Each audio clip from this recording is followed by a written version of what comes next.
Vamos a abrir Primera de Juan, capítulo 1, Primera de Pedro, perdón, capítulo 1, versículo 13.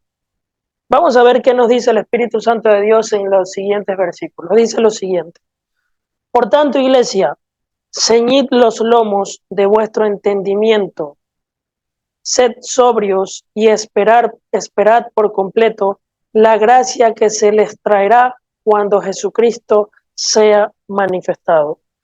Como hijos obedientes, no se conformen a los deseos que antes tenían estando en vuestra ignorancia, sino como aquel que los llamó es santo, sed también vosotros santos. ¿En qué cosa? En toda vuestra manera de vivir, porque dice el Señor en el verso 16, escrito está, sed santos porque yo soy santo. Bien, ¿qué es lo que demanda Dios de nosotros en el transcurso de nuestra vida aquí en la tierra, antes de que nosotros partamos de este mundo, ya sea por fallecer o ya sea porque Cristo venga antes de que nosotros fallezcamos y nos lleve a su presencia en el arrebatamiento, que ya lo conocemos, que la Escritura lo establece? La pregunta es, ¿qué demanda Dios de ti y de mí mientras nosotros estamos aquí en vida en la tierra, una vez de que ya nosotros le hemos entregado nuestra vida a Jesucristo? ¿Qué es lo que Dios demanda de nosotros? No sé si me hice entender con la pregunta. Sí, no, ok, se la pongo más fácil. ¿Ustedes ya se convirtieron en Jesucristo? Sí. ¿Qué demanda Dios de ti una vez que te has convertido a Jesucristo ahora, mientras estás vivo, aquí en la tierra? Por si acaso no saben qué significa demandar, es que te pide. ¿Qué pide Dios de ti? Según lo que leímos ahorita, a ser santos, porque Él es santo. ¿Y qué significa ser santo? Porque si Dios nos pide a nosotros que seamos santos en toda nuestra manera de vivir, no solamente en ciertas áreas de nuestra vida, sino en todas las áreas de nuestra vida, seamos santos, ¿qué implica la santidad? ¿Qué significa ser santo? Separados de Dios. Separados de Dios para ser puros delante de su presencia. Ser santo significa que Dios te coge de este mundo para separarte para Él de las cosas que este mundo te ofrece. Para tú ser santo tienes que renunciar a lo que este mundo te ofrece. Vivir separado para Dios. No es estar libre de pecado. Estar libre de pecado es ya ser perfecto, y perfecto solo es Dios. Y lo que Dios también pide de nosotros es perfección, pero la perfección llegará cuando Cristo venga por nosotros. Estamos en proceso de santificación para la perfección, que es distinto.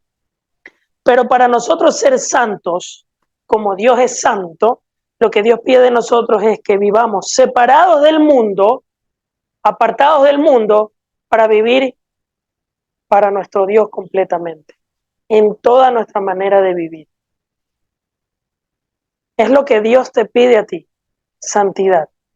Santidad no implica en que tú te vistas así todo fino y con una corbata acá y no te muevas porque tienes que hacer un santo y el santurrón ahí y las mujeres con el velo y las faldas largas y ahí todo. No, eso no es santidad, ¿ya?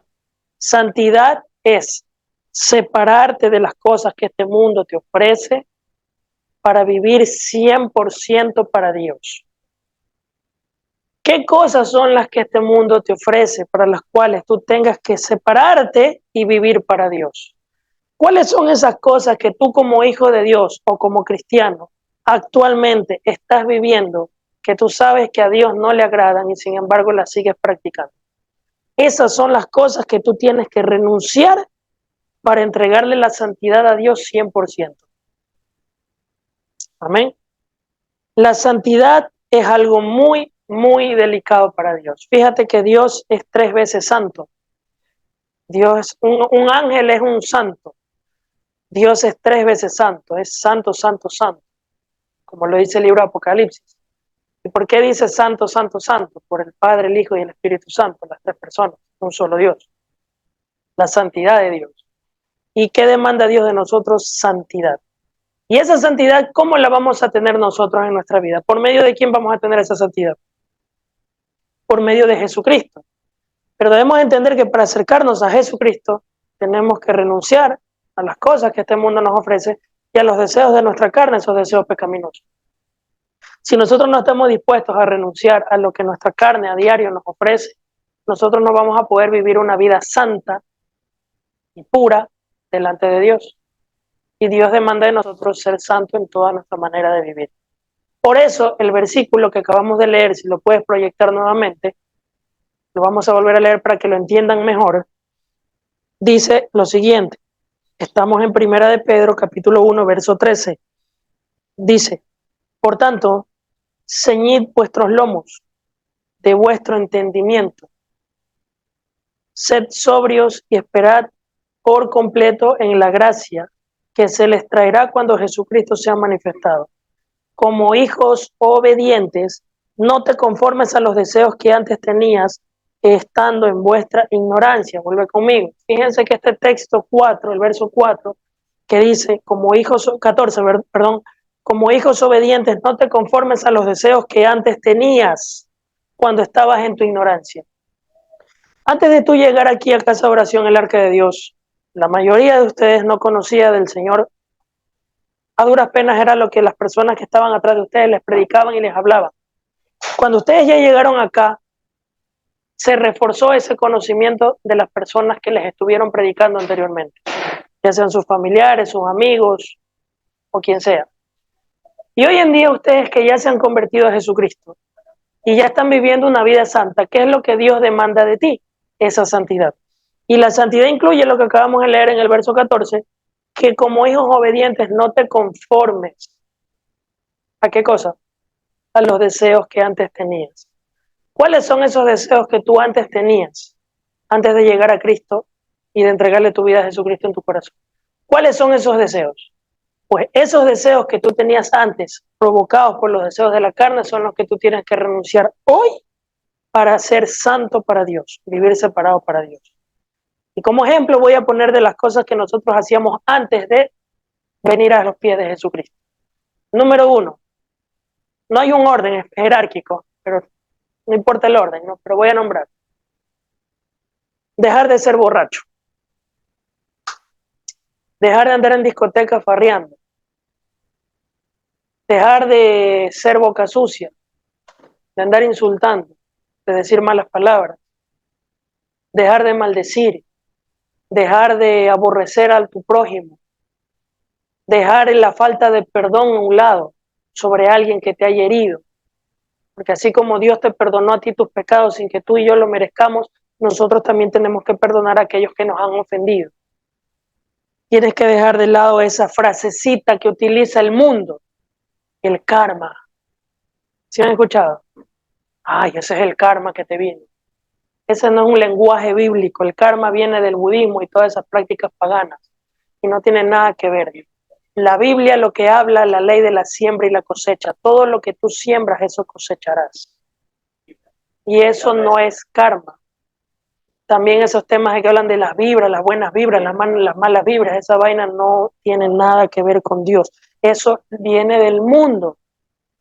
El horóscopo, la carta, la cartomancia, la idolatría, el inclinarte ante alguna foto, ante alguna imagen, ante algún muñeco, hablarle a un muerto. Si una persona falleció y tú le estás hablando a esa persona fallecida, la palabra lo reprueba en el libro de Deuteronomio capítulo 18, no invoques a los muertos, porque es abominación ante los ojos de Dios. ¿Qué más?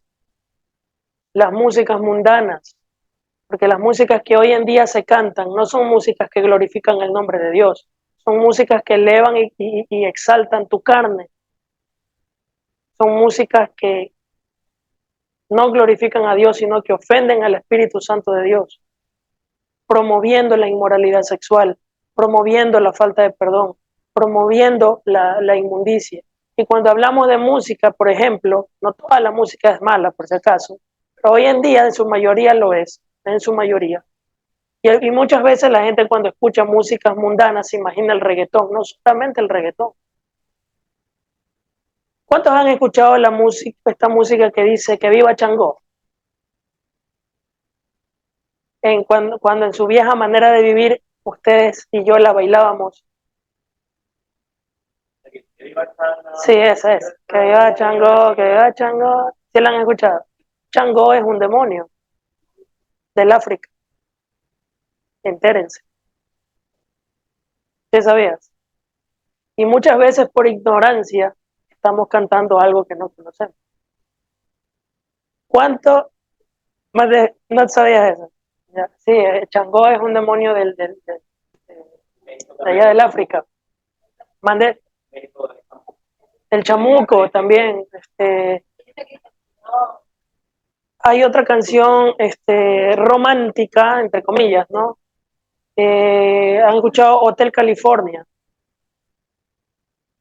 ¿Han escuchado Hotel California? Una canción en inglés. Es una invocación a espíritus inmundos, de abierto, así de seco. ¿Ya? Entonces son cosas que nosotros no conocemos y claro, suenan lindas. Entonces imagínate, si tú le vas a entregar tu vida a Jesús y Dios demanda de ti santidad, dice que la santidad tiene que ser en toda nuestra manera de vivir, en toda, chicos. Música, trabajo, nuestro diario vivir, en todo lo que hacemos, nuestra vida tiene que glorificar el nombre de Dios. Y eso no lo malinterpretemos con religiosidad o con hacerte monja o convertirte en cura. No tiene nada que ver eso, que lamentablemente estas sectas han provocado que se malinterprete lo que la palabra de Dios pide de nosotros. Y lo que la palabra de Dios pide de nosotros es que dejemos afuera lo que a Dios le ofende. Y lo que a Dios le ofende son ese tipo de prácticas. Entonces, no puede ser posible que como hijos de Dios nosotros sigamos viviendo en las cosas de este mundo. No puede ser posible que digamos que somos santos de Dios, somos el pueblo de Dios, somos un pueblo especial, pero estamos viviendo como que fuéramos pueblos del mismísimo Satanás en vez del mismísimo Dios. Nosotros como hijos de Dios tenemos que vivir separados del mundo y vivir completamente para Dios. Porque nosotros no somos de este mundo, aunque estamos en este mundo. No somos de este mundo. Nosotros pertenecemos arriba. Aquí nosotros hemos sido enviados de parte de Dios para cumplir una misión. Primero, convertirnos a Él y luego predicar el evangelio del arrepentimiento para el perdón de los pecados a las personas que no conocen de Jesús, para que esas personas se arrepientan y se conviertan al evangelio de Jesucristo, para que reciban el perdón de los pecados y por medio de su sacrificio puedan entrar al reino de los cielos, gracias al sacrificio que Jesús hizo en la cruz. Y eso es por medio del arrepentimiento. Y nosotros tenemos que predicar el evangelio a las personas que no conocen. Pero imagínate tú que tú vayas a predicarle a alguien, y eso es lo que demanda Dios de nosotros, la santidad en toda nuestra manera de vivir, en que tú le vayas a hablar a tu amigo o a tu amiga o a tu familiar sobre la palabra de Dios y tú estás viviendo contrario a lo que la palabra de Dios demanda. Esa persona que te está oyendo, ¿qué va a pensar de ti? Que eres un hipócrita. O que es normal, me gusta la vida de los cristianos, porque mira, ellos hablan de Dios, pero viven igual que yo. Tenemos que tener mucho cuidado porque Satanás anda como león rugiente buscando a quien devorar, porque está desesperado porque le queda poco tiempo, porque Cristo viene pronto y Satanás está muy desesperado queriéndose llevar con él a los que más pueda. Y nosotros como pueblo de Dios estamos adelante en la guerra, en la batalla, predicando el evangelio y tratar de ganar almas para Jesús en lo que más podamos. Y nosotros tenemos que hablarle a las personas sin temor, pero hablarles con seguridad y con conocimiento de causa. No solamente hablar por hablar o repetir como lorito, sino con conocimiento de lo que estamos hablando. Y el conocimiento de Dios va a ser revelado a nosotros mientras nosotros vivimos separados del mundo para vivir 100% para Dios. Y ojo, no les estoy diciendo que el vivir separados del mundo para vivir 100% para Dios no quiere decir que estemos libres de tentaciones. Las tentaciones van a ser más fuertes todavía. Pero mientras tú permanezcas en Jesucristo, esas debilidades se van a convertir en fortaleza. Amén. Pero si no estás tambaleando, estás un pie aquí, un pie acá, no vas a permanecer firme en los caminos del Señor. Los caminos de Dios no son difíciles. Son difíciles Cuando tú estás lejos de Dios, lo ves difícil, porque dices, uy, pero dejar de hacer esto, lo de acá y lo de acá es muy difícil. Mira, tú no dejas de hacer esto o aquello, porque te toca dejar de hacerlo. Tú dejas de hacer esto o aquello que ofende a Dios por amor a no ofenderlo, porque lo amas. Amén. Porque tú no vas a hacer algo que pueda ofender o dañar a tu familiar. Tú como Sofía, Lupita, tú vas a hacer algo que ofenda a tu papá. ¿Por qué? Porque lo amas. ¿Ya? Entonces, nosotros no vamos a hacer cosas que a Dios le ofende porque lo amamos. ¿Por qué amas a tu papá? Que te cuida, te protege. Son tantas cosas que pueden entrar en tu corazón, ¿no? Lógicamente, el amor que nosotros le tenemos a Dios es por una razón. Bueno, una de las tantas. La principal, ¿cuál es? El amor que Él mostró hacia nosotros al rescatarnos del infierno, al dar su vida en la cruz por ti y por mí. Esa tiene que ser la razón principal por la cual tú te enamores de Dios. En la cual tú y yo, siendo pecadores, sin merecer entrar al cielo, sino que merecemos el infierno, Cristo dio su vida por ti y por mí en la cruz para que tú y yo, por medio de su sacrificio, podamos entrar al reino de los cielos gratis, sin que lo merezcamos. ¿De qué forma entonces tú puedes agradecerle a Dios lo que Él ha hecho por ti en la cruz, al morir y resucitar, para regalarte a ti y a mí la vida eterna con tus acciones, con la santidad? Esa es la forma en la cual tenemos que decirle a Dios gracias y te amo con nuestras acciones. Así con nuestras debilidades, con nuestras caídas, con nuestras levantadas, pero de esa forma nosotros le demostramos a Dios cuánto lo amamos. No es de boca para afuera, es con nuestras acciones. Y eso, allá voy, ese punto que dice es importante. El versículo que lo has de haber leído que dice que nosotros amamos a Dios, ¿por qué? Porque Él nos amó primero. Entonces nosotros demostramos el amor a Dios porque Él nos amó primero. ¿Y cuál fue ese amor que Dios te demostró a ti y a mí, que somos pecadores, impíos y que merecemos el infierno? Su sacrificio en la cruz. Entonces, una cosa es escucharlo aquí y otra cosa es verlo y vivirlo. Lo que los discípulos vivieron con Jesucristo, ellos prácticamente cara a cara convivieron con Jesús 3 años. Y ver con sus propios ojos cómo torturaron a Jesús en la cruz por sus pecados, entendiéndolo, eso a ellos el corazón los ha de haber desgarrado. Entonces, lo que yo les trato de transmitir es que nosotros tratemos de proyectarnos a ese tiempo y que tratemos de visualizar un poco que quien sostuvo a Jesús en los clavos fue el amor de Dios hacia ti y hacia mí.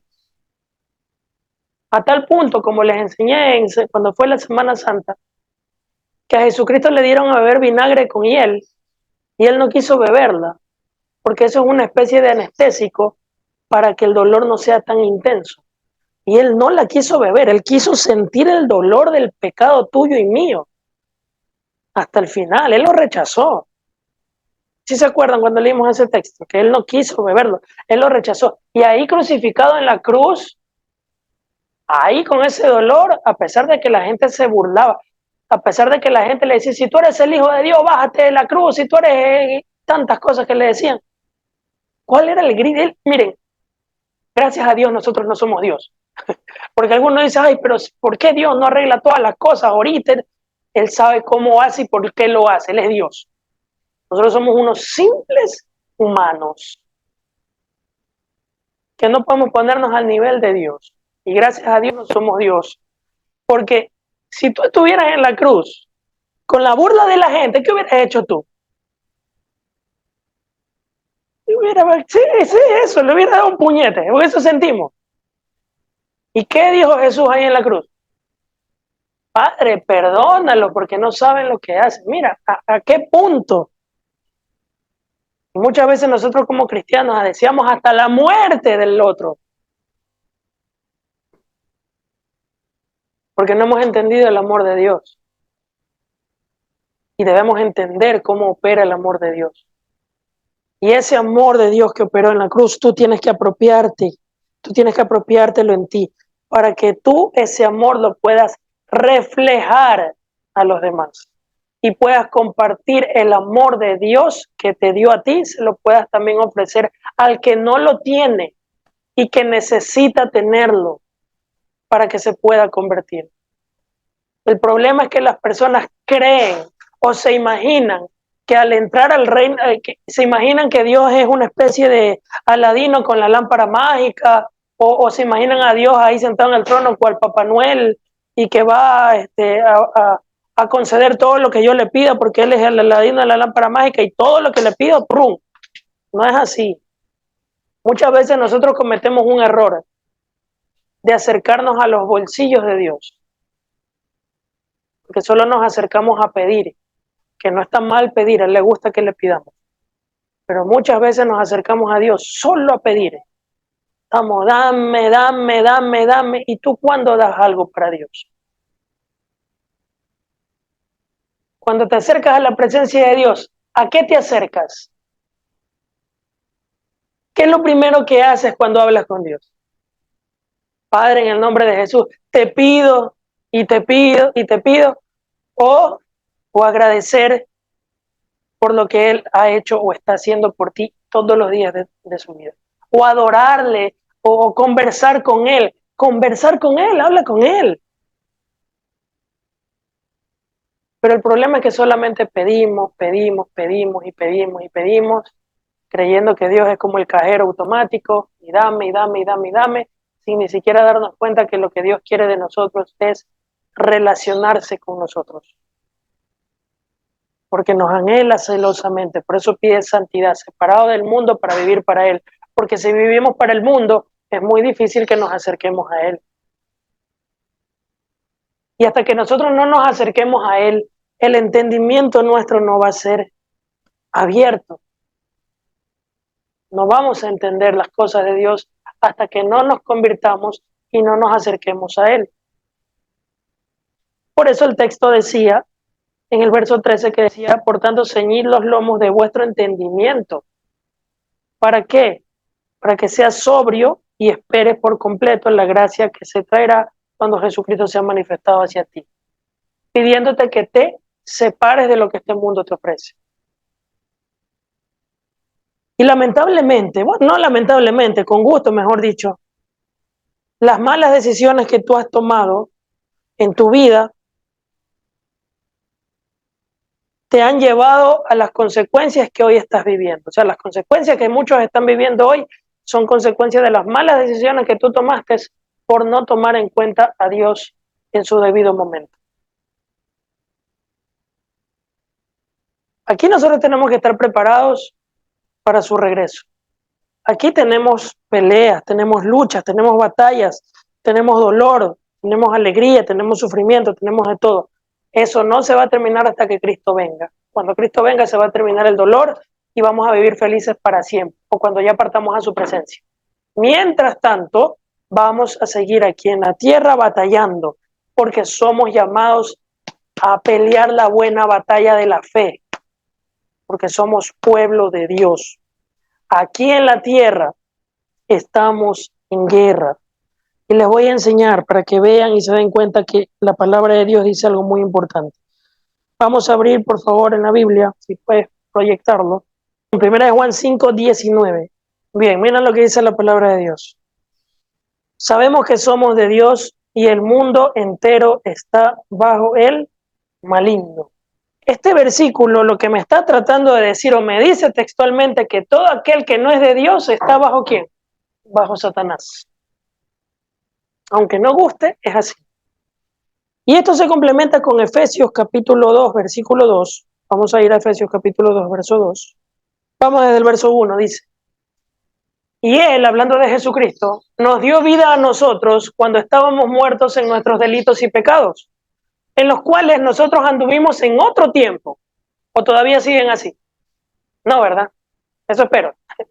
Siguiendo la corriente de este mundo, conforme al príncipe de la potestad del aire, el espíritu que ahora opera en los hijos de desobediencia, entre los cuales todos nosotros vivimos en otro tiempo en los deseos de nuestra carne, haciendo la voluntad de la carne y de los pensamientos, y éramos por naturaleza hijos de la ira, lo mismo que los demás. ¿Qué es lo que te dice Dios? Muy bien, tú no perteneces a Dios si no vives en santidad. Tú tienes que vivir en santidad, tú tienes que separarte del mundo para vivir 100% para Dios en toda tu manera de vivir, en toda, absolutamente en toda. ¿Por qué razón? Porque el mundo entero está bajo el maligno. El mundo entero está bajo el maligno. El espíritu que opera sobre los hijos de desobediencia, los cuales ustedes en otro tiempo estuvieron antes de entregarle su vida a Jesucristo. Ahora ya ustedes no son del diablo, ¿de quiénes son? De Cristo. No podemos seguir viviendo como el mundo vive, sino separados del mundo y vivir para Dios. ¿Qué significa vivir separado del mundo para vivir para Dios? ¿Cómo se llama eso? Santidad. Ahora sí entienden lo que es ser un santo. Cuando alguien te pregunte qué es un santo o qué es vivir en santidad, tú le puedes responder, ahora sí, separado del mundo para vivir 100% para Dios. Muy bien. Eso quiero que ustedes lo tengan en su mente y en su corazón siempre. Y me da gusto que de verdad estén atentos y que aprendan, porque de eso se trata. No es que yo solamente hable como loco, que aprendan. Ahora, no solo que aprendan, sino que lo pongan en práctica. No ser oidores, sino hacedores de la palabra. No solamente oidores, sino oidores y hacedores de la palabra, como lo dice el libro de Santiago en la Biblia. Sed oidores y hacedores de la palabra. El problema es que mucha gente oye y no hace. Pero ¿saben cuál es el problema de las personas? Que cuando van a la Biblia y se chocan con su realidad, quieren justificar su pecado contradiciendo la Biblia. Repito, el problema de las personas que no tienen a Jesús en su corazón es que cuando van a la Biblia y se chocan con su realidad y se dan cuenta que hay cosas que a Dios no le gustan, tratan de justificar su pecado contradiciendo la Biblia, en lugar de arrepentirse y convertirse. Yo he conversado con muchas personas. Es más, yo me acuerdo una vez cuando yo estaba en el colegio, me voy a ir bien atrás. Yo le decía a las personas que a mí me hablaban que yo era católico y moriré católico y a mí déjame en paz, tú con tu religión, yo con la mía, mientras yo no le haga nada malo a nadie, todo bien, todo aquí por allá, repitiendo como loro sin ni siquiera conocer las escrituras de verdad. Cuando me fui a la escritura y me di cuenta que hay cosas que a Dios no le agradaban de lo que yo estaba haciendo en el catolicismo, obviamente, me di cuenta que obviamente esas cosas de las cuales me arrepentí y Dios conquistó mi corazón y tuve que corregir muchas cosas. Pero, una de las cosas que yo también decía en ese entonces y que yo le escuchaba a mucha gente, ¿a mí quién me garantiza que la Biblia es la palabra de Dios? ¿Qué respondes tú a eso? ¿A mí quién me garantiza que la Biblia es palabra de Dios? Si fue escrita por hombres. ¿Qué le respondemos a la gente? Yo les voy a dar una respuesta, ya les he dado la respuesta, pero se las voy a recordar y me gustaría enseñarles unos pequeños versículos nada más para que ustedes tengan conocimiento de qué responderle a las personas. Pero hay personas que aunque escuchen, no lo van a entender. Aunque se los enseñes, aunque lo vean, no van a verlo. ¿Por qué? Porque mientras no se conviertan a Jesucristo, el velo que ellos tienen en sus ojos no va a caer y ellos van a seguir ciegos, aunque tú se lo muestres. Y por eso es nuestra tarea y nuestro trabajo hablarles la palabra de Dios, aunque ellos te contradigan y no estén de acuerdo. Porque aunque tú no lo creas, la semilla que esa persona ya te escuchó, esa semilla que está sembrada en el corazón. y el Espíritu Santo se va a encargar de dar el crecimiento hasta que eso dé fruto en cualquier momento. Porque todos alguna vez fuimos así, ¿o no? ¿Okay? El tema no es, lógicamente, hablar sobre si la Biblia es la palabra de Dios y explique, pero voy a solamente dar unos tópicos para que ustedes sepan, porque es necesario que sepamos esto. Porque hay mucha gente que nosotros vemos que no son de Dios, que no tienen a Jesús en su corazón, que no se han convertido, que no se han arrepentido, que no han nacido de nuevo. Y como nosotros no tenemos una buena preparación de las Escrituras, caemos en lo primero que nos dicen afuera. Eso no pasa aquí, creo yo, porque aquí estamos bien cimentados en la palabra de Dios. Amén. ¿Cuántos somos de Dios? ¿Cuántos hemos sido separados del mundo y hemos vivido para Dios? Sigan viviendo así. Y si todavía no lo están haciendo y siguen practicando cosas del mundo, la fornicación, la idolatría, el adulterio, etcétera, etcétera, arrepiéntanse y conviértanse, que el Señor los va a perdonar, y levántense y vivan en santidad para Dios, para cuando Él regrese por nosotros podamos irnos a su presencia. Quiero que ustedes me digan, ¿la Biblia es palabra de Dios, sí o no? Sí. ¿Por qué? Explíquenme. Porque la Biblia da testimonio de Jesucristo. Ya, sí, pero quiero que tú me muestres por qué yo tengo que creer que la Biblia es palabra de Dios. Ya se los he enseñado. Los estoy esperando. A ver. A ver, vamos. A ver. Ya, vamos a ver por acá. Mira, yo quiero darle una gloria a Dios tremenda porque me da gusto que de verdad estén aprendiendo de parte de Dios. ¿Ya? Claro, tenemos que pulir todavía ciertas cositas que es normal, me incluyo, yo también tengo que pulir, pero tienen la idea, tienen la base, ¿ya? Tienen la base y eso es importantísimo. Entonces, quiero que le demos un fuerte aplauso a Dios por todo lo que Él nos ha enseñado. Vamos a reforzar un poquito ese conocimiento que ustedes han compartido. Está bien, excelente, muy bien. Obviamente estos temas son temas muy extensos. Ya sabemos que existen fuentes cristianas y fuentes no cristianas que hablan y testifican sobre la vida, muerte y resurrección de Jesucristo. Eso implica, las fuentes no cristianas, ¿cuáles serían? La primera de todas, el Nuevo Testamento.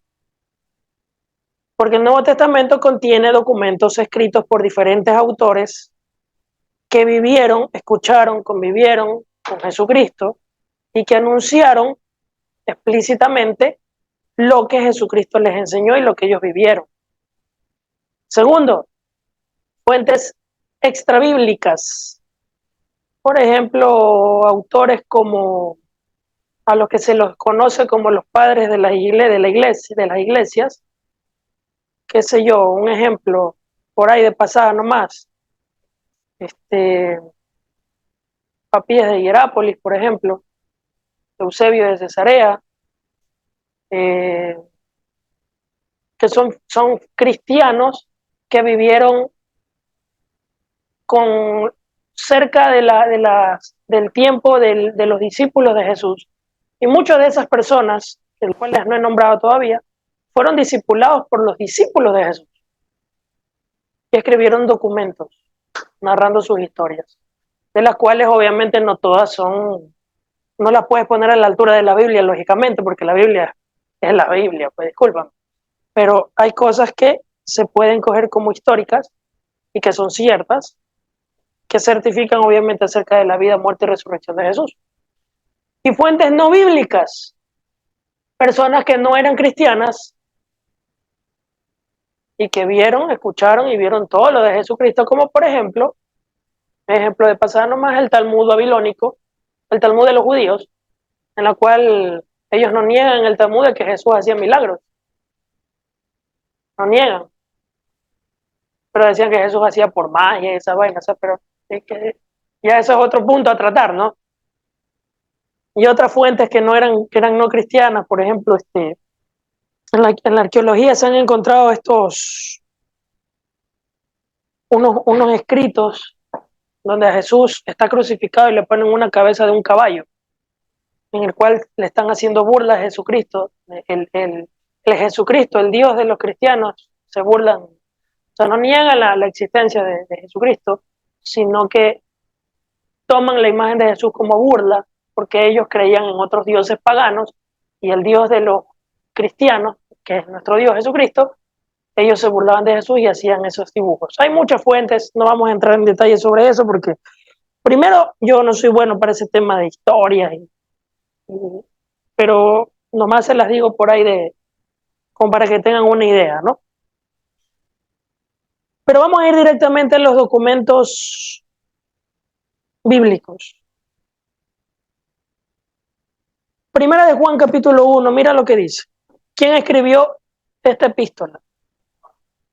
El apóstol Juan. ¿Quién era el apóstol Juan? El discípulo amado de Jesucristo, el que se recostaba al pecho de Jesús mientras Jesús hablaba. Él se recostaba en el pecho de Jesús en son de cariño, ¿no? Mira lo que escribió el apóstol Juan. ¿Y quién me certifica que esto lo escribió el apóstol Juan? Ya, eso ya está certificado por académicos, historiadores, arqueología y todo, ¿ya? Así que eso ya no hay duda. Capítulo 1, verso 1. Mira lo que dice el apóstol Juan. Lo que desde el principio, lo que era desde el principio, lo que hemos oído, lo que hemos visto con nuestros ojos, lo que hemos contemplado y palparon nuestras manos tocante al verbo de vida, porque la vida fue manifestada y nosotros la hemos visto y testificamos y les anunciamos la vida eterna, la cual estaba con el Padre y se manifestó. Lo que hemos visto y oído, eso les anunciamos, para que también vosotros tengáis comunión con nosotros, y nuestra comunión verdaderamente es con el Padre y con su Hijo Jesucristo. Estas cosas se las escribimos para que vuestro gozo sea cumplido. Este es el mensaje que hemos oído de él y les anunciamos. Y ahí viene ya la narración del mensaje que han escuchado de Jesús. Fíjense lo que dice Juan. Regresa conmigo. ¿Qué dice el apóstol Juan? Lo que nosotros oímos, lo que nosotros vimos y lo que nosotros hemos contemplado y lo que nuestras manos palparon. ¿Qué palparon ellos? Cuando Jesús les dijo, resucitado, metan su mano en el hueco de mi mano y la costilla. Ellos lo vieron todo. Y alguno puede decir, pero a mí, ¿quién me asegura de que eso fue real? Más allá de lo que ya les comenté, solamente es de lógica, ¿no? Siempre pongo este ejemplo. Si ustedes escribieran mi historia hoy en día, la mía, por medio de una carta, y ustedes se la dan a otra persona, y esa persona la lee, por ejemplo, ustedes, por ejemplo, Nayeli tiene ahí una carta, ¿no? Entonces, Nayeli anota ahí todo lo que yo estoy hablando y le estoy enseñando. Nayeli, estoy hablando de ella ahorita, en tiempo presente. Yo soy Milton, ella es Nayeli, la que está aquí sentada, así se le ve la cabeza, sí, ya. Y Nayeli, todas las veces que Nayeli se reúne acá en el culto, ella escucha lo que Milton está hablando. Ella está viendo a Milton, ella está escuchando a Milton, y ella está anotando lo que Milton dice. Y ella va y se lo enseña a su familia, y su familia le pregunta, ¿quién te enseñó eso? ¿Qué vas a decir? Milton. ¿Y a mí quién me asegura que lo que tú escribiste ahí es cierto? ¿Qué vas a decir tú, Nayeli? Yo lo viví, porque yo lo vi, yo lo escuché y yo lo escribí. Es lo mismo que pasó con Juan, el que escribió, el que acabamos de leer, con Jesucristo. Yo lo escuché, yo lo vi, yo lo viví, yo le toqué las manos, yo lo vi resucitado. Y todo lo que Él nos enseñó, se los escribo y se los mando a ustedes, iglesia. Eso es lo que hizo. Mira, les estoy mostrando una prueba de tantas que hay, solo una, de un discípulo, de tantos. Pregunto yo, con el mismo ejemplo de Nayeli y conmigo, ¿no? Supongamos que yo soy Jesús y estamos en la época de Jesús y tú eres Juan, ¿ya? Y Nayeli escucha todo, o Nayeli hace de Juan, ¿no? Nayeli escucha todo lo que yo como Jesús le enseñé y todo, y que tiene que dar su vida por mí. Y ella me vio muerto, me vio crucificado, me vio resucitado, me vio que ascendía a los cielos y que dije que regresaría como Jesús. Y ella sale a predicar el evangelio. Y resulta que a Nayeli la empiezan a perseguir los romanos para torturarla, para violarla, para cortarle un dedo, arrancarle un ojo, arrancarle una oreja, meterla en aceite hirviendo, meterla en el estadio con los leones para que la maten, con tal de que tú niegues tu fe. Mira, si tú no niegas lo que tú estás diciendo y estás viviendo, nosotros te vamos a mandar a la cueva de los leones para que te coman viva.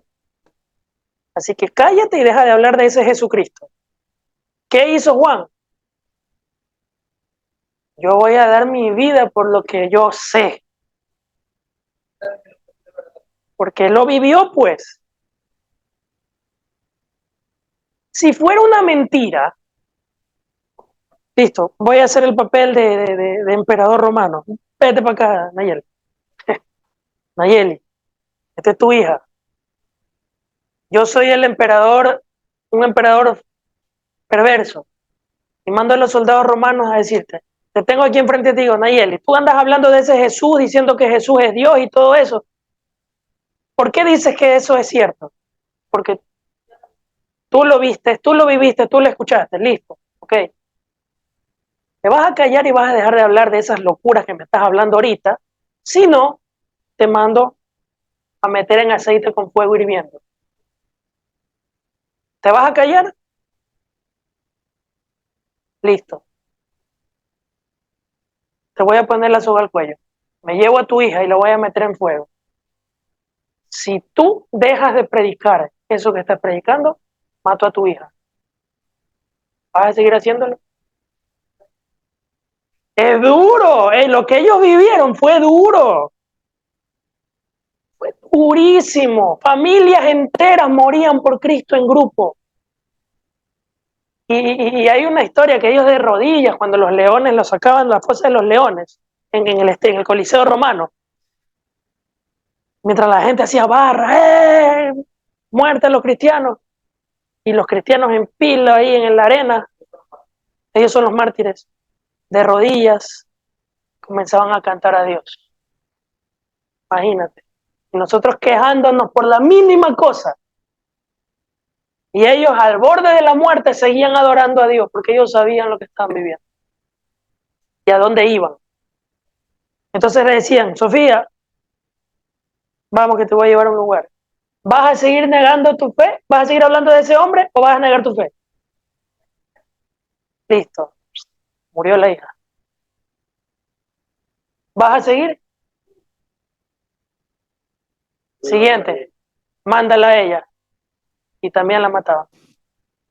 Pregunto yo, si fuera mentira, ¿tú crees que en ese momento la madre o el padre o el mismo Juan o algún discípulo de Jesús no hubiera dicho en ese momento, paren, paren, paren, no se lleven a mi hijo, no se lleven a mi familia, no se lleven, es mentira, todo lo que yo he hablado es mentira, todo lo que yo escribí es mentira, todo, Jesús no murió, Jesús murió pero no resucitó, todo es mentira, es una, porque queríamos crear una religión mundial, es de loco pensar lo contrario, ¿no? Y no estoy hablando de una sola persona, sino de muchos. que hicieron lo mismo. Y alguno me dirá, pero los musulmanes no hacen lo mismo hoy en día. Sí, pero los musulmanes no vivieron, no escucharon, no vivieron el presente como ellos sí lo vivieron. Ellos hoy en día están haciendo simplemente porque alguien les dijo, pero ellos no lo vivieron. Y esa religión salió muchos años después. El cristianismo surgió por algo, estamos en el 2023, ¿no? Antes y después de Cristo. Entonces, puedes tomar asiento. Vayan, chicos. Eso que ellos vivieron, como eran perseguidos los cristianos, escondidos, ellos escribían lo que se llaman cartas, epístolas. Entre esas, la que acabamos de leer en este momento, Primera de Juan. ¿Quién la escribió? El apóstol Juan, discípulo de Jesús. ¿Y a quién le escribió esta carta el apóstol Juan? A una iglesia, a un grupo de hermanos que estaban reunidos en otro lugar y se mandaban las cartas porque estaban siendo perseguidos para ser asesinados. Y eso lo complemento, si Dios lo permite, la siguiente semana, porque era el tema que quería hablar, de que nosotros vamos a ser perseguidos. Porque si persiguieron a Jesucristo, nosotros también nos van a perseguir. Entonces, esto es una. Con el ejemplo que te acabo de poner, te puedo dar mucho más. ¿Qué otra prueba quieres o qué otra prueba necesitas para creer que la vida, la muerte y la resurrección de Jesús fue real y que la Biblia es la palabra de Dios? ¿Qué necesitas? Para cuando se escribió el libro de Primera de Juan, ya se habían escrito la mayoría del Nuevo Testamento. Ojo con eso. Cuando ya se había escrito Primera de Juan, ya casi Apocalipsis, el único que no se había escrito todavía era Judas y Apocalipsis. Esos dos faltaban. Pero para Juan ya existía Mateo, ya existía Marcos, ya existía Lucas, ya existía Juan, ya existía Hechos, ya existía Romanos, ya existía Primera, Segunda de los Corintios, ya existía Gálatas, Filipenses, Colosenses, Tesalonicenses, Timoteo, Tito, Filemón, Hebreo, Santiago, Pedro, Juan, y después llegó Judas y Apocalipsis. Pero hasta Juan ya existían, se podría decir, el 98% del Nuevo Testamento. Y Juan estaba siendo perseguido hasta que fue deportado a la isla de Patmos cuando escribió Apocalipsis, que fue deportado a la isla de Patmos, porque al apóstol Juan lo metieron en aceite hirviendo y no murió porque el Señor lo protegió. Ahí sí ya es cuestión de Dios. Hubieron unos que sí murieron y otros, como en el caso de Juan, no murió hasta que escribió Apocalipsis. Entonces, otra prueba, Lucas. ¿Quién era Lucas? ¿Qué es Lucas en sus Biblias? ¿Y quién era Lucas? Mira, a mí no me gusta guardarme nada. Ustedes saben que estas cosas a mí es un deleite enseñarlo. Lo poco que sé, trato de transmitirlo. ¿Quién es Lucas en la Biblia? A ver, el Nuevo Testamento está compuesto por los 4 evangelios primeros y después vienen los demás libros. Mateo, Marcos, Lucas y Juan, ¿verdad? Los primeros 4 libros del Nuevo Testamento son los 4 evangelios. Mateo, Marcos, Lucas y Juan. Mateo, Marcos y Lucas, Mateo, Marcos y Juan, ¿quiénes eran? Discípulos de Jesús. ¿Y Lucas quién era? Lucas era un hombrecito cualquiera, pero no era cualquier hombre, era un historiador reconocido de la época. Era un hombre, no cualquiera, como decimos nosotros, un pelele por ahí. Porque había un hombre llamado Teófilo que le dijo, mira, yo he escuchado que por ahí eso de Jesucristo se ha hecho muy famoso por aquí. Lucas, yo quiero que tú vayas a investigar todo referente a esto que están hablando y por favor, quiero que me digas si esto es verdad o no. ¿Listo? Vamos a poner manos a la obra y a trabajar. Y fue a investigar. Y Lucas escribe lo siguiente. Lucas escribió el libro de Lucas y el libro de Hechos. Vamos a Lucas, capítulo 1. Cuando ya Lucas investigó todo, a ver si era cierto eso, y las cartas que estaban circulando, o sea, la Biblia, Lucas le escribe a Teófilo y le dice lo siguiente: puesto que ya muchos han tratado de poner en orden, mira, no era el único, ya habían muchos, dice, puesto que muchos han tratado de poner en orden la historia de las cosas que entre nosotros han sido ciertísimas, tal como nos lo enseñaron, lo que desde el principio lo vieron con sus ojos y fueron ministros de la palabra. A ver, vamos aquí un chance. Lo que Lucas me está tratando de decir aquí, listo, lo que yo investigué es cierto, y lo que nos están hablando por ahí de que ellos han visto y todo eso de Jesucristo es cierto, lo certificamos, esto es verdad.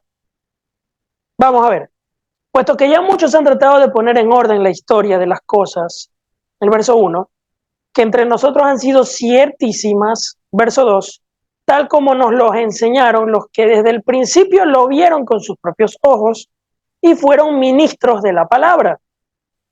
Me ha parecido también a mí, después de haber investigado con diligencia todas las cosas desde su origen, escribírtelas por orden, oh excelentísimo Teófilo, para que conozcas bien la verdad de las cosas de las cuales has sido instruido.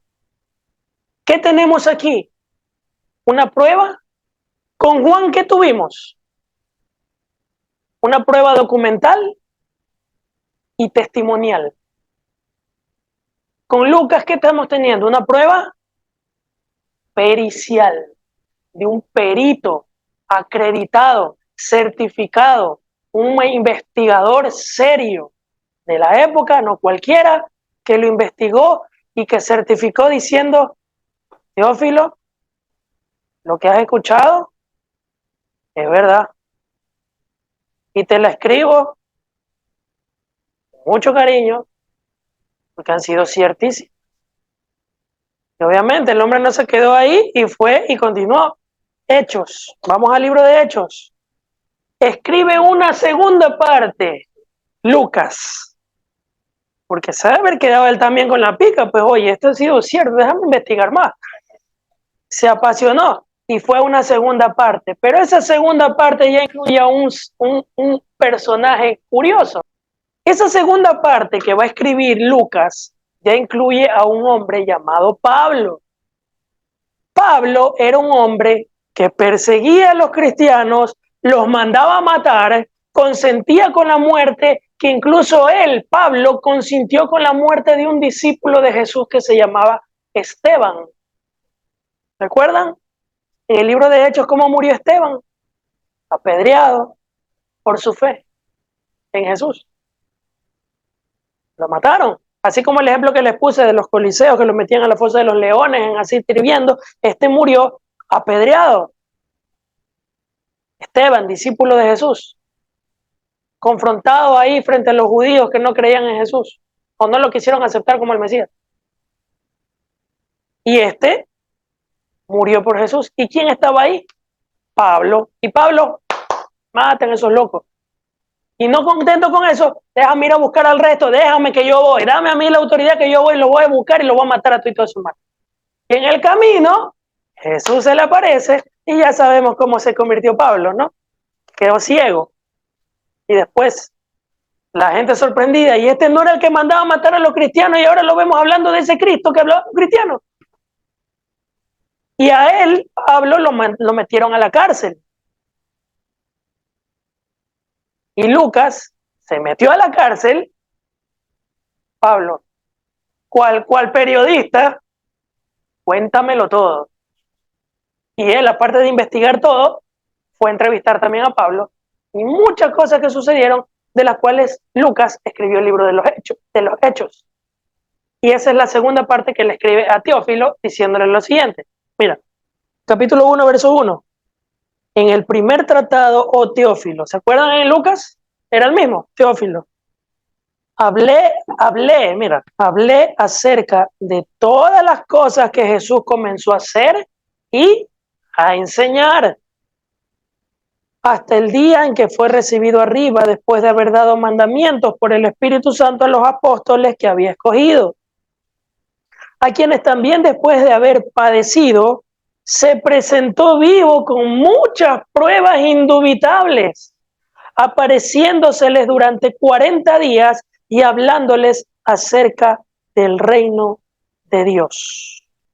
Mira lo que dice este hombre, que no era cualquier hombre, con pruebas indubitables de lo que ellos vieron, escucharon y vivieron. Yo te la escribo.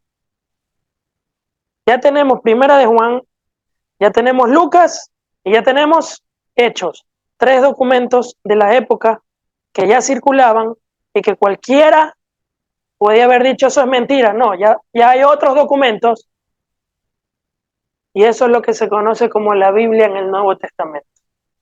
Hasta ahorita tenemos 3. ¿Puedo seguir? Y alguno me dice, ¿y a mí quién me garantiza que Lucas es palabra de Dios? Si solamente fue un escrito de alguien que lo estaba investigando. Bueno, el apóstol Pedro, discípulo de Jesús, pone el libro de Lucas a la altura de la escritura, las sagradas escrituras. Vamos a ver el libro de Pedro. Qué bacán, ¿no? Esto está en Segunda de Pedro, capítulo 3. Aquí hago un paréntesis porque Pedro va a nombrar a Pablo. Porque Pablo es el que escribió casi la mayoría del Nuevo Testamento, aparte de Mateo, Marcos, Lucas, Juan, Hebreos y todo lo que sabemos, ¿no? Y Pedro pone los escritos de Pablo, como Romanos, Primera a los Corintios, Segunda a los Corintios, etcétera, Efesios, Timoteo, etcétera, los pone al nivel de las Sagradas Escrituras, los escritos de Pablo. Ojo. Y dice lo siguiente, ¿y por qué nombra a Pablo? Porque Pablo va a nombrar a Lucas. Préstenme atención a la armonía. Miren, como estamos con Lucas, ya pasamos Juan, estamos con Lucas, hago un paréntesis para nombrar a Pedro, y en Pedro nombra a Pablo, y en Pablo nombra a Lucas. Vamos. Pedro nombra a Pablo y dice lo siguiente, verso 15, según de Pedro 3:15. Vamos desde el 14 ya. Por lo cual, oh amados, estando en espera de estas cosas, procurad con diligencia ser hallados por él, o sea, por Jesús, sin mancha e irreprensible en paz. Y tener entendido que la paciencia de nuestro Dios es para salvación. Aquí viene. Como también nuestro amado hermano Pablo, según la sabiduría que le ha sido dada, os ha escrito. Pablo escribió según la sabiduría que le fue dada. ¿Esa sabiduría de quién viene? Del Espíritu Santo.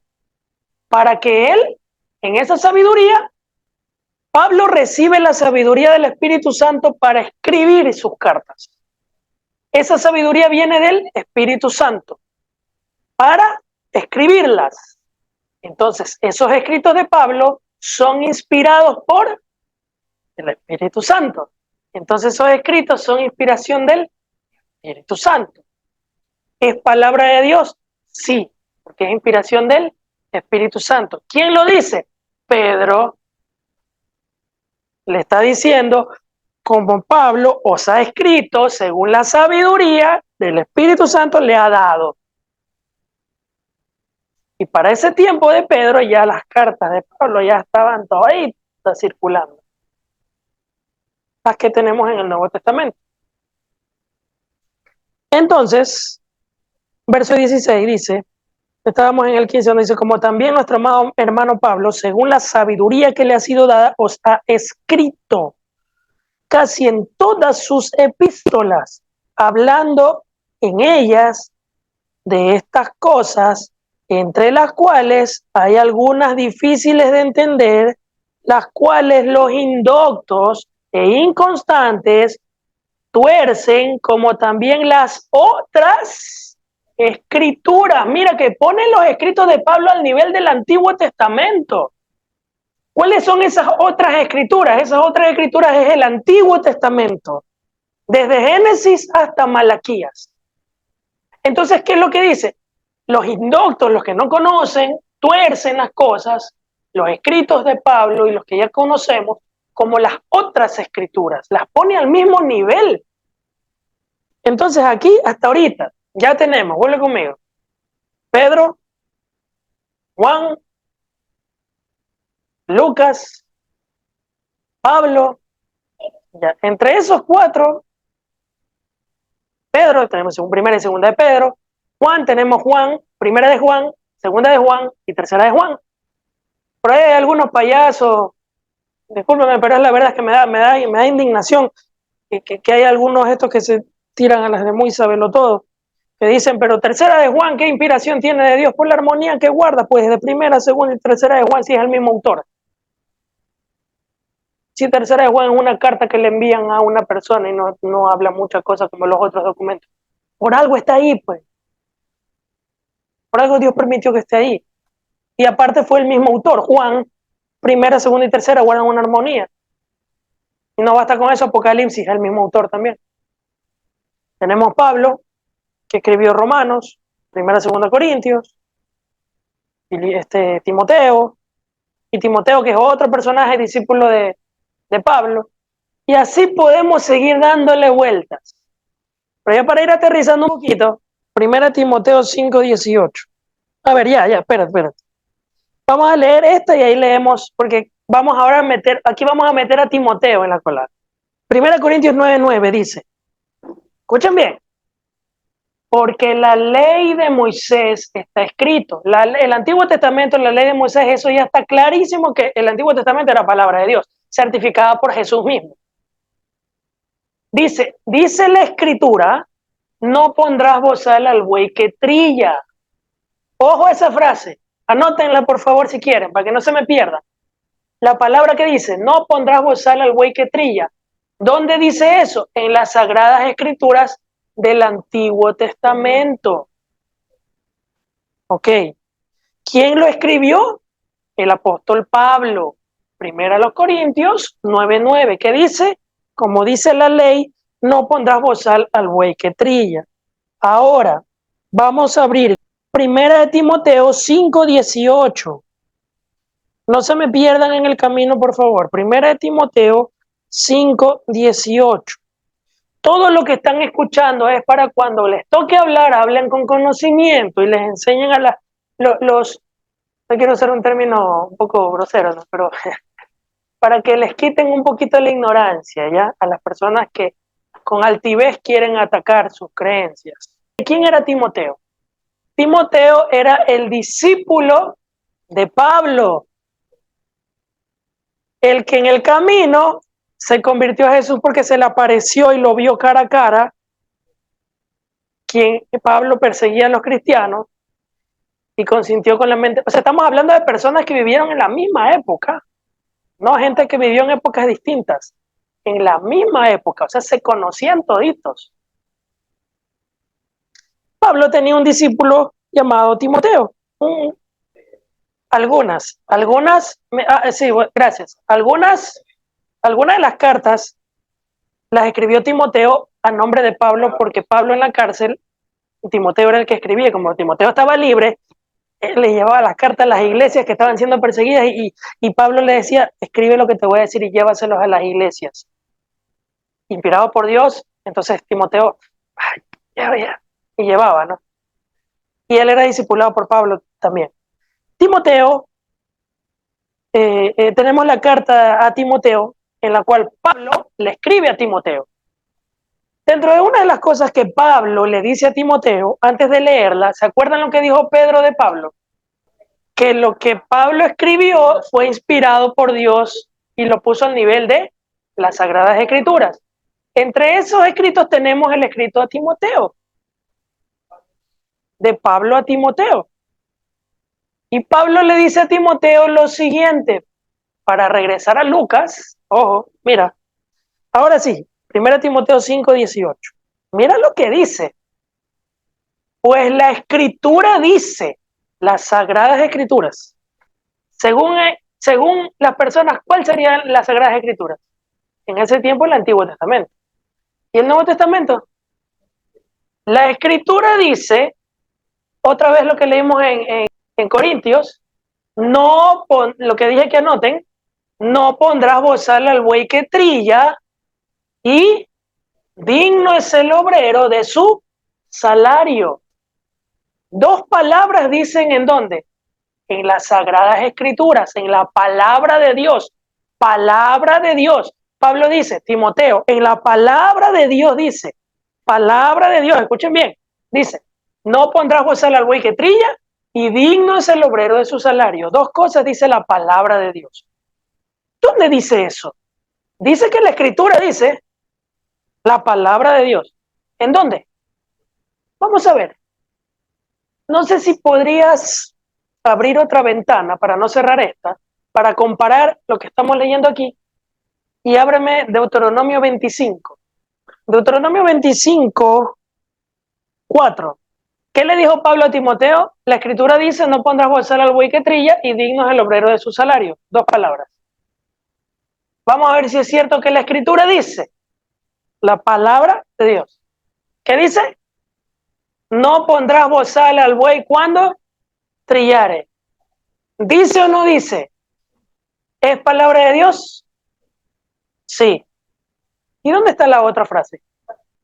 ¿Qué le dijo Pablo a Timoteo? No pondrás bozal al buey que trilla, porque así dice la escritura, y digno es el obrero de su salario. ¿Dónde está esa otra frase?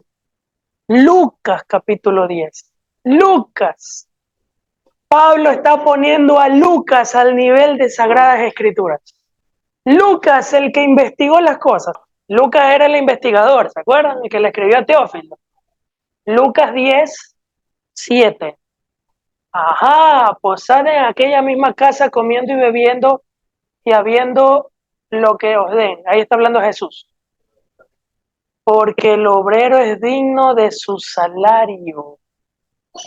¿Qué está diciendo Pablo a Timoteo? ¿Se acuerdan lo que decía Timoteo? La escritura dice, la escritura incluye Antiguo Testamento que decía no pondrás bozal al buey que trilla, Antiguo Testamento. Y el Nuevo Testamento que dice, digno es el obrero de su salario. ¿Y qué le dijo Pablo a Timoteo? La escritura dice, la escritura es palabra de Dios. ¿Y qué dijo Pedro de los escritos de Pablo? Que fueron inspirados por el Espíritu Santo de Dios al nivel de las otras escrituras. ¿Qué más pruebas quieres? Lucas, sin darse cuenta, Dios lo estaba utilizando para que sus escritos sean canon, para que sus escritos sean inspirados por Dios. Lucas y Hechos. Ah, ¿y qué hacemos con Mateo? Mateo capítulo 10:10, que dice, ni de alforja para el camino, ni de túnica, ni de calzado, ni de bordón, porque el obrero es digno de su alimento o salario. La escritura dice, Mateo es, en el Antiguo Testamento no dice el obrero es digno de su salario. No pondrás bozal al buey que trilla, nomás dice. Pero ahorita estamos leyendo, el obrero es digno de su salario. Eso está en el Nuevo Testamento. El no pondrás bozal al buey que trilla está en Deuteronomio. ¿Deuteronomio dónde está? En el Antiguo. Y digno del obrero de su salario no estaba en Deuteronomio. ¿Dónde está? En Mateo y en Lucas y en Corintios y en Timoteo, en 4 del Nuevo Testamento. Se enlaza. Por eso les dije, anoten la frasecita, porque esa está en el Antiguo Testamento, pero la siguiente, ¿dónde está? Aparece en el Nuevo, no aparece en el Antiguo. Por eso, claro, es que tiene conexión. Ahí ya se enlaza. Por eso que en el Nuevo Testamento ya los nombran los dos como uno. Y no pondrá, le dice a Timoteo, no pondrás bozal, como la Escritura dice, no pondrás bozal al buey que trilla, Antiguo Testamento es Escritura, y digno es el obrero de su salario. ¿Dónde está eso en el Nuevo Testamento? Es Escritura. Los dos son una Escritura. Ahora sí, se une. Entonces, por eso, esas palabritas. Entonces, y así, Marcos, Hebreo y Apocalipsis ya circulaban. ¿Cómo? No te entiendo. Ah, claro, claro, claro. Miren, que cuando se escribía, por ejemplo, escribían el original y lo que hacían es escribir copias y copias y copias, recopias, recopias y copias y copias. No es que sacaban copias como nosotros ahora, sino que transcribían del original copias de copias de copias de copias de copias de copias de copias y miles de millones de copias y circulaban esas copias por todos lados del original. Si había una, porque uno puede decir, pero de esas copias de copias de copias pudieron haber alteraciones. ¿Cómo sé que no me la alteraron en el camino? ¿Cómo hablamos ahí? Con todas esas copias de copias de copias de copias que habían, ¿qué pasaba? Todos estaban vivos, pues tranquilamente ellos decían, esto no sirve. Esto sí sirve. Las copias válidas se permanecieron. Y de esas copias de copias de copias, nosotros tenemos esta, la Biblia. Que esto es también una copia de las copias, de las copias, de las copias, de la copia, de la copia, de la copia del original. Y algunos me dicen, pero ¿cómo sé cuál fue la última copia que copiaron de la copia de la copia? Ahí entramos a un tema arqueológico. Hoy en día se han descubierto las cuevas de Qumran en el Mar Muerto, los rollos del Mar Muerto, no sé si han escuchado, documentos viejísimos en las cuevas de Qumran. Han encontrado los arqueólogos los escritos del Nuevo Testamento en vasijas. Han permanecido bien bonitas y la han descubierto. Y estamos hablando que son escritos las copias más cercanas al original. Porque son escritos, si mal no recuerdo, estaría divagando de la fecha, porque no soy bueno para la fecha, pero pongámosles como ejemplo nomás, qué sé yo, dentro de del primer siglo, los escritos entre el primero y el segundo siglo. Esos son los escritos más antiguos que hasta ahorita se han encontrado de las copias, de las copias, de las copias, de las copias. Y toditos esos escritos que son los más viejos, conservados como tal, están tal cual como lo tenemos en nuestras Biblias. No hay alteración. Así que alguno no puede decir, ay, pero pudieron haber alteración. No, porque si tú lees esos documentos, tienen la misma relación que los actuales. Porque los actuales, claro, lo sacaron de lo que hasta ese tiempo lo tenían a la mano ciertas personas, como por ejemplo Cipriano de Valera y Casiodoro de Reina en 1900 y tanto, cuando el catolicismo romano, el que no era católico, muerte, perverso, todos ocultaban esos pillos. Y antes de eso, lógicamente, los escritos más antiguos que fueron encontrados en Israel, en las cuevas de Qumran, eso es en Israel, creo, ¿no? Por el Mar Muerto, ¿no? Eso es Israel, ¿no? Ahí se encontraron esos documentos. Viejísimos, recontra viejos.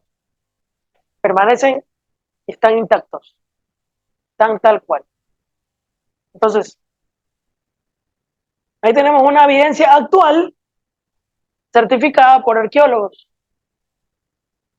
Entonces, tenemos múltiples pruebas, tenemos múltiples fuentes en la frontera de Israel con Jordania. Está cerca. Claro, esas personas siendo perseguidos, lógicamente, se metían a las cuevas de Qumran, pues las cuevas de Qumran, escondidos allá. para que no los maten por, por predicar de Jesús. Bien, aquí termino con estos dos últimos textos. Vamos a ir a segunda Timoteo 3:16 y en el otro me abres y en la otra me buscas Mateo. En la otra me buscas, por favor, primera los Corintios 4:6 y en la otra me buscas Mateo 7. A ver, chicos, en el catolicismo romano, lamentablemente, existe algo que se llama la tradición oral y la tradición escrita. ¿Sí han escuchado? Ya. ¿En qué se basa la tradición escrita? En la Biblia. ¿Y en qué se basa la tradición oral? En lo que se transmitió oralmente. ¿Ya? ¿Cuál es el error que cometen los católicos? Y que están bien ciegos con esta gente que hoy en día se han levantado defendiendo el catolicismo cuando en realidad están haciendo tonterías. Poner la tradición oral por encima de la escrita. Una aberración. Claro que antes se transmitía oralmente el mensaje, pero en base a lo escrito, pues, a la escritura. ¿Yo qué estoy haciendo ahorita? Transmitiéndoles el mensaje oral, pero en base a lo escrito. Los discípulos recibieron el mensaje. Los discípulos de Jesús recibieron el mensaje oral o el mensaje escrito. Oral. Viste, bienvenido al catolicismo. El oral está por... Te vaina, pues, loco. Lógicamente que la tradición oral es oral, pues, pero la plasmaron por escrito porque oral se pierde, oral se pierde. O no conversamos aquí algo y vas a transmitir el mensaje por allá oral y después lo transmitimos por acá. ¿Se va a perder o no se va a perder como originalmente se dijo? Lógico. Por mucho que te cuides, como que antes se cuidaban bien en la transmisión oral. Lo mismo, incluso en el Antiguo Testamento, en la época de Moisés, se escribía. No me pregunten cómo, pero en la Biblia dice, no lo voy a entrar por cuestión de tiempo, pero yo sí leí cuando Dios le dijo a Moisés, escribe lo que ves y lo que oyes. Escríbelo. Por algo le dice, escríbelo. Si vamos a hablar de tradiciones orales por encima del escrito, hermano, créate un Talmud también, pues como el judío, pues. Sí, pues. El católico me está diciendo, bueno, que la tradición está por encima de la escrita. Créate un Talmud para que cuando Cristo regrese te reprenda como Jesucristo reprendió a los judíos por dejarse llevar por la tradición oral por encima de la escrita. Mateo capítulo 7. Marcos 7, perdón.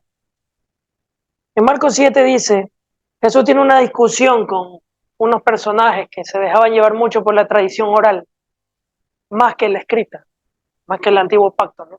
Dice, porque le preguntaron los fariseos y los escribas, ¿por qué tus discípulos no andan conforme a la tradición de los ancianos? Ojo, sino que comen pan con manos inmundas. Respondiendo él le dijo, hipócritas, bien profetizó de vosotros Isaías cuando dijo, este pueblo de labios me honra, mas su corazón está lejos de mí, pues en vano me honra, enseñando como doctrina mandamientos de hombre. Porque dejando el mandamiento de Dios os aferráis a la tradición de los hombres. Los lavamientos de los jarros, de los vasos de beber y hacéis otras muchas cosas semejantes. Les decía también, bien invalidáis el mandamiento de Dios, el escrito, por guardar vuestra tradición oral. 10. Porque Moisés dijo, escritura. Ay, pero dijo, es oral. Sí, pero se plasmó en escrito, dijo. Honra a tu padre y a tu madre, y el que maldiga al padre o la madre muera irremisiblemente. Pero vosotros decís, basta que un hombre diga al padre o la madre escorbán, que quiere decir mi ofrenda a Dios, todo aquello con que pueda ayudarte, y no le dejas hacer más por su padre o su madre, invalidando la palabra de Dios, por vuestra tradición, invalidando la palabra de Dios, la escritura, por vuestra tradición oral, que habéis transmitido oralmente, y muchas cosas hacéis semejantes a estas. Listo, por algo Dios permitió que se hicieran las cosas escritas, porque habían gente como las de hoy, anteriormente, o al catolicismo romano, con sus famosas tradiciones orales. Por eso que sacan las persinaciones, que los muñequitos, que eso es idolatría y tantas vainas que sacan que cuando los escuchas y vas a la Biblia es totalmente contrario a lo que ellos hacen con lo que la Escritura dice. Pero salen en videitos por ahí de YouTube, hechos los bacanes ahí, los muy sabenlo todos, ¿no? Minimizando las sagradas Escrituras, poniendo otras cosas encima de la Biblia. No, pero es que la tradición oral es igual que la escrita porque están compaginadas. Pues en ellos no. Discúlpame, pero no. Las cosas como son. Y si quieres poner la tradición oral por encima de la escrita, ya te dije, hijo lindo, cual escribe y fariseo, créese su Talmud. Y póngalo por encima de las escrituras, como lo están haciendo. Listo. Y cuando Cristo venga, así mismo los va a reprender. Hipócritas. Ponen encima sus tradiciones, por encima de la palabra de Dios, la escritura. Por eso a Dios le plació la maravillosa idea de dejar por escrito lo siguiente. Primero los Corintios 4:6. Mira, compadre, por ahí hay algunos locos con disque tradiciones orales. Bien, les digo esto. ¿Quién escribió esto? Pablo. La escritura de Pablo es inspirada por Dios, Espíritu Santo. Es escritura de Dios. Listo. Por esto, hermanos, les he presentado como ejemplo en mí y en Apolos, por amor de ustedes, para que de nosotros aprendas a no pensar más en lo que está escrito, no sea que por causa de uno se envanezcan unos con otros. Lo que tú me estás enseñando, ¿está en la escritura? Tú como católico o cualquier religión que me digas, como tradición oral, no pasa por el filtro de la escritura, lo que tú me estás diciendo es una tradición humana, no divina.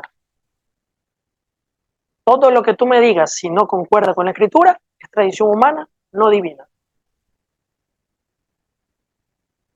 Porque la escritura dice que no pienses más allá, no te vayas más allá de lo que está escrito. Por eso a Dios se le ocurrió la maravillosa idea de cerrar el canon desde el Génesis hasta el Apocalipsis, 66 libros, no los agregados como el catolicismo romano lo tiene.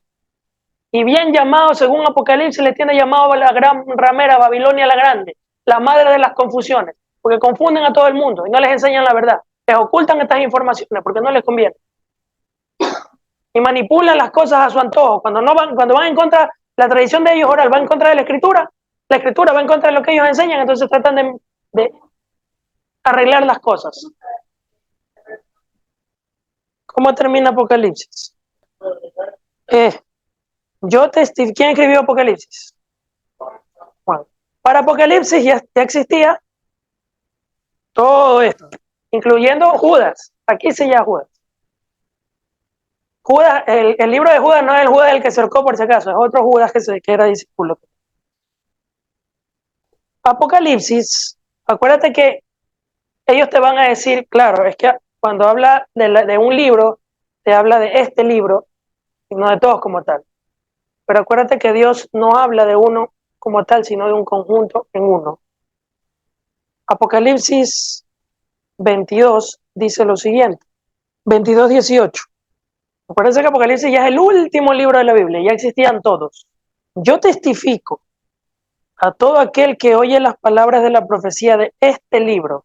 Te van a decir, de este libro, o sea, Apocalipsis nomás. Acuérdate que para Dios es un lenguaje único. Yo testifico a todo aquel que oye las palabras de la profecía de este libro. Si alguno añadiere a estas cosas, Dios traerá sobre él las plagas que están escritas en este libro.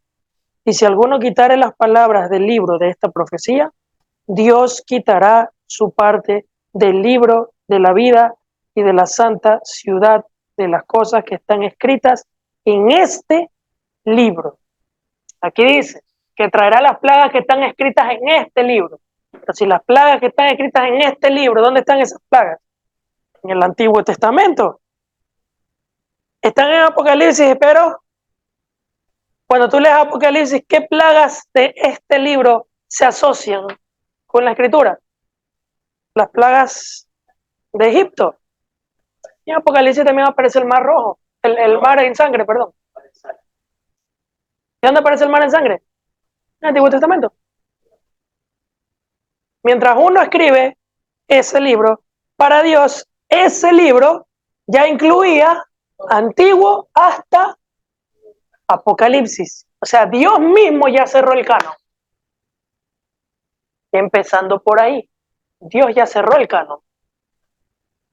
Después ya vinieron los concilios y las reuniones de los líderes religiosos, que ellos en un concilio, en una asamblea, decidieron cuáles eran canon y cuáles no.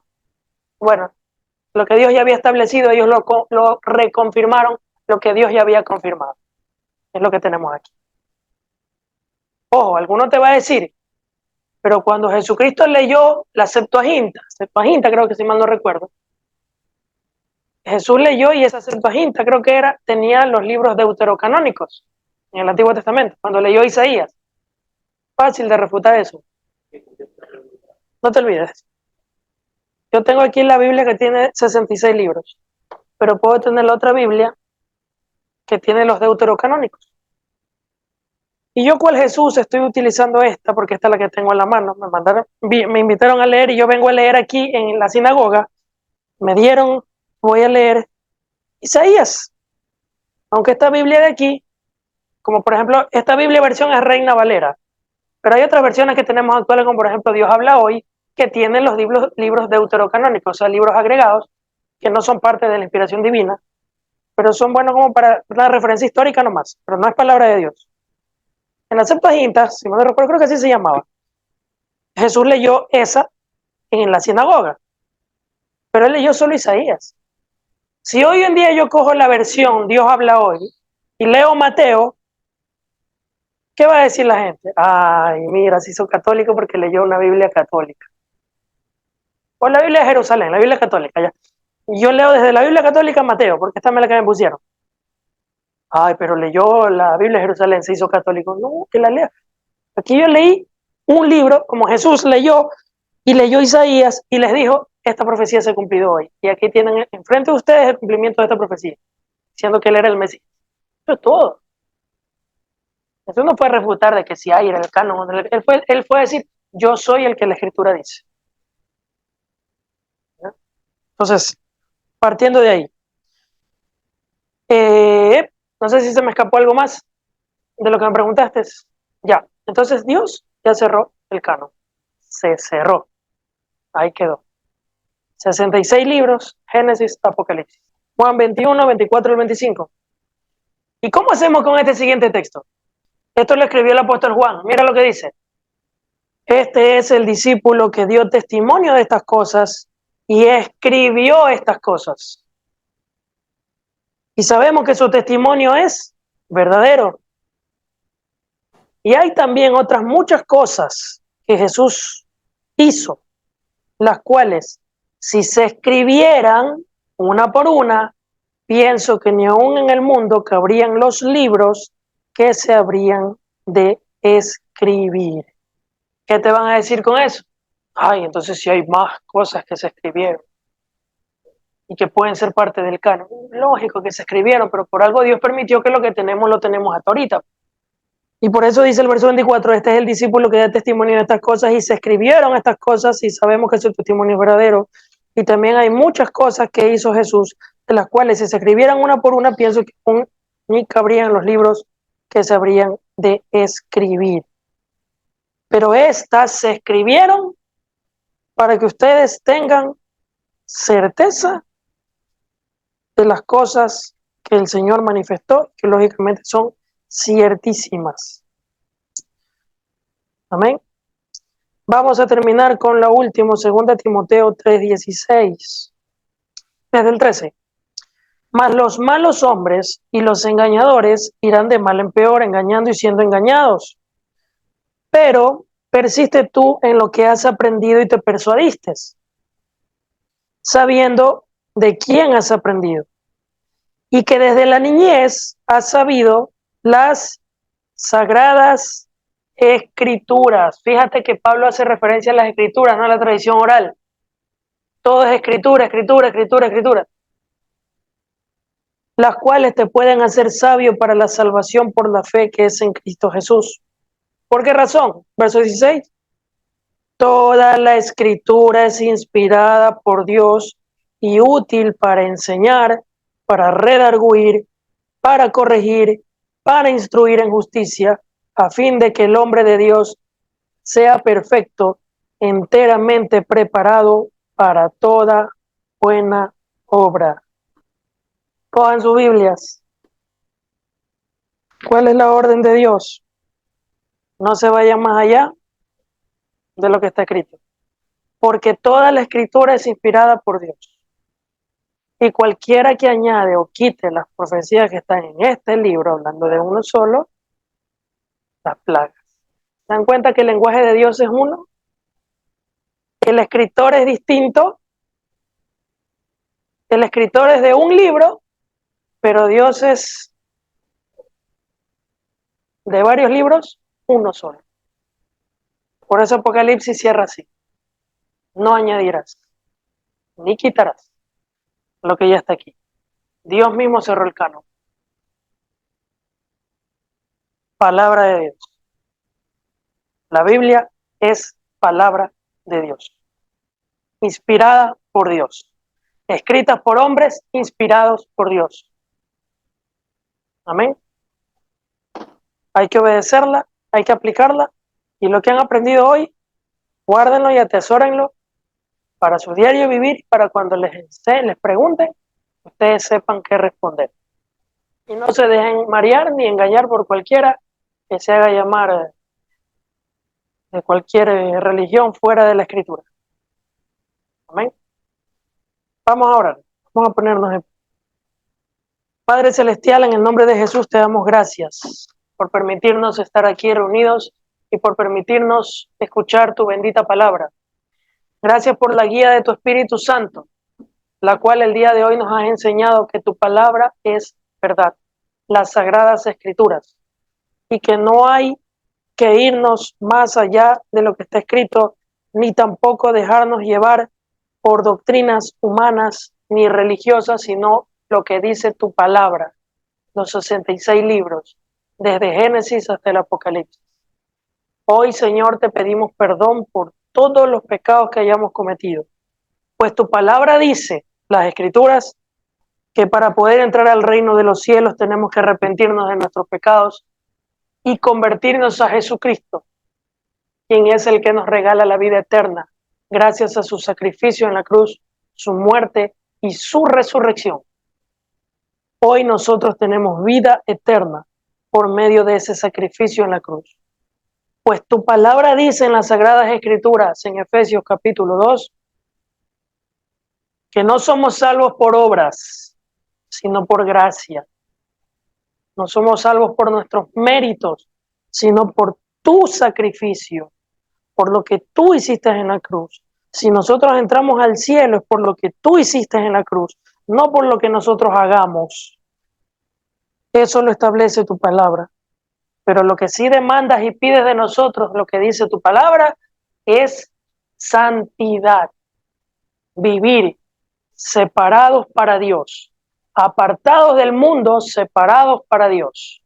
Vivir para Dios y ser santos en toda nuestra manera de vivir. Ser santo como tú eres santo. Y ser santo significa apartarnos de este mundo, de las cosas que este mundo nos ofrece, que hay cosas que te ofenden, para vivir para ti 100%. Gracias te damos por la revelación de tu palabra. Gracias te damos por la revelación que nos das por medio de tu Espíritu Santo. Pues estas cosas no las vamos a entender aunque la leamos y aunque la expliquemos, si no nos convertimos a ti. Porque tu palabra dice, en 2 Corintios, que el velo no va a caer de nuestros ojos hasta que no nos convirtamos. Si nos convertimos, el velo caerá y podremos ver. Mientras tanto, si no nos convertimos, aunque veamos, no entenderemos, aunque escuchamos, no oiremos, ni tampoco nos convertiremos como tú quieres. Por eso hay que convertirnos primero para poder entender lo que tú quieres decirnos. Gracias te damos, Dios amado, y te pedimos perdón por todos los pecados cometidos. De aquí en adelante vamos a seguir tus pasos y vamos a vivir en santidad, apartados del mundo, separados para ti, en obediencia a tu palabra, las sagradas escrituras, lo que tú dejaste establecido ahí para cada uno de nosotros, para que nosotros vivamos conforme a tu voluntad y no conforme a la nuestra, porque nosotros creemos en el Dios de la Biblia, no en el Dios de nuestra mente, porque el Dios de nuestra mente no es el Dios de la Biblia, sino que el Dios de la Biblia es el que tiene que estar en nuestra mente, para no hacernos en nuestra mente un Dios a nuestra imagen, conforme a nuestra semejanza, algo que tú prohíbes en tu palabra. Pues nosotros hacemos y seguimos al Dios de la Biblia, de las Sagradas Escrituras. Gracias te damos, te entregamos nuestra vida por completo y nos arrepentimos y nos convertimos a ti de lleno. En el nombre poderoso de Jesucristo, nuestro Señor y Salvador. La gloria es para ti. Bendito es tu nombre, en el nombre poderoso de Jesús, nuestro Señor y Salvador. Amén y amén, amén, amén.